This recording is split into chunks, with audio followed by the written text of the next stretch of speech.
Hello and welcome to the first episode in Gin and Data by Cubase. I'm Neil Martin. I'm Rob Jones.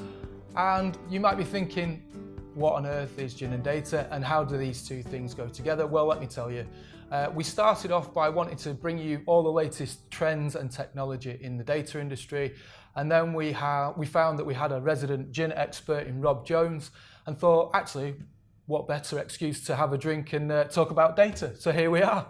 Yeah, well, actually, we're here today in North Manchester, in Bury, at a place called Quaff. Quaff is an independent wine and spirits retailer, and they've got over 100 gins on sale, so we thought, what better place to start this? And if you want to buy any of the gins that we have on today, then you can go to quaff.co.uk, and they're all available there. Yep.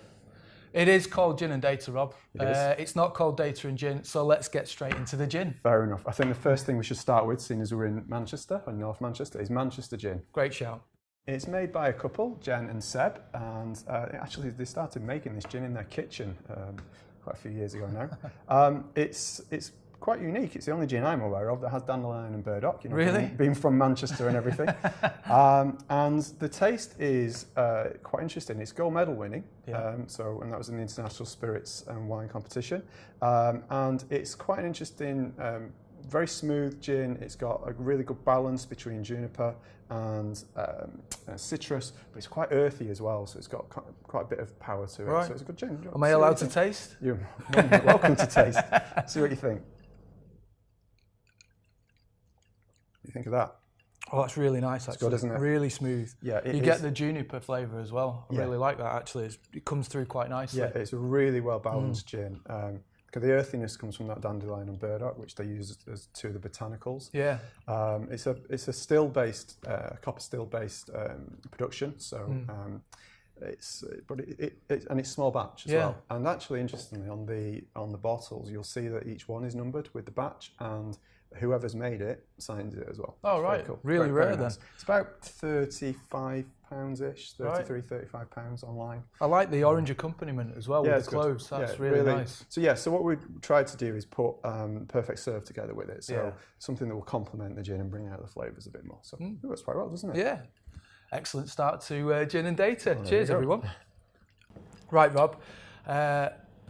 So we are here to talk about data as well. So I've picked a topic that is quite hot at the moment. It seems to be everybody's talking about this. We're going to talk about a customer data platform, which is CDP. Do you want to just introduce what a CDP is? Yeah, so these are, they're essentially a tool for marketeers, and it centralizes all of your data so that you can start to use it as part of your marketing programs.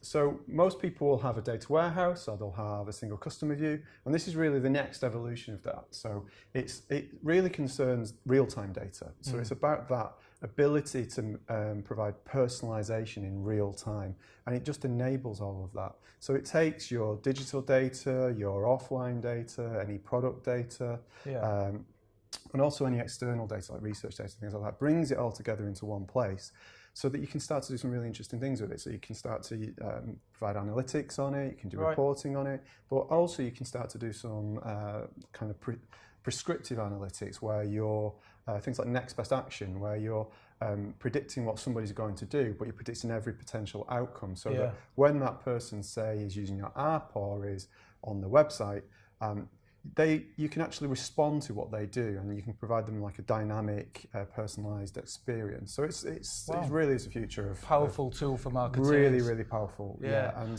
it's getting a lot of traction at the moment. I think I know we're having a lot of conversations about it, aren't we? It's an interesting space for us to be moving into. It is. I think it's the natural evolution of things. As more and more marketers are moving their worlds digitally, there is a real demand from the consumer, from us, to be treated as individuals, as that one-to-one marketing kind of utopia that we've all been trying to get to all these years. This is actually the thing that's going to make it happen. I was researching before we came into here. I was researching for this shoot, and I actually came across a couple of examples. One was Deutsche Bahn. They've got a CDP working, and they look at the carriage capacity in Germany, and then they offer upgrade discounts to first class from second class. and they're monitoring the capacity in the carriage, but also track the customer journey on the other side as well. And then the CDP clashes those two things together. So the only thing they really need to know about is the end point. So where are you going?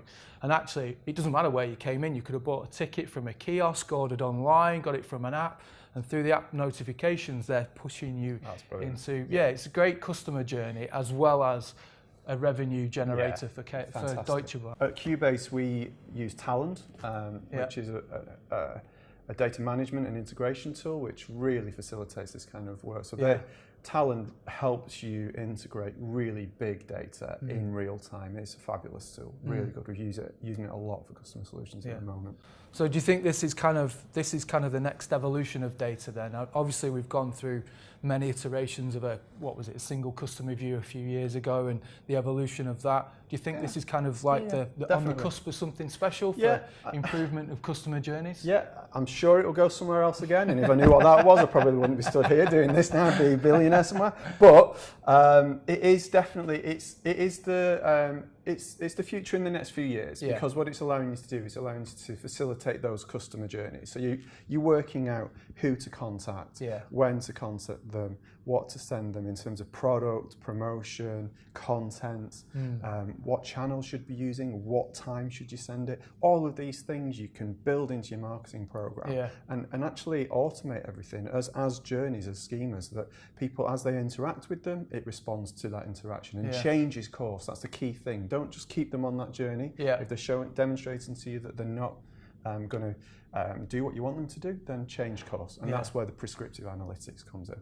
Right. So really interesting topic. Yeah, exciting future ahead, and obviously you can see the power of it for marketeers as well as for businesses, bringing lots of data sources together, running that kind of enhanced data warehouse, not single customer view, because it's moved on from that, and then the orchestration out to other channels. Really powerful, really good for the future. Hey, you're not drinking enough gin. True.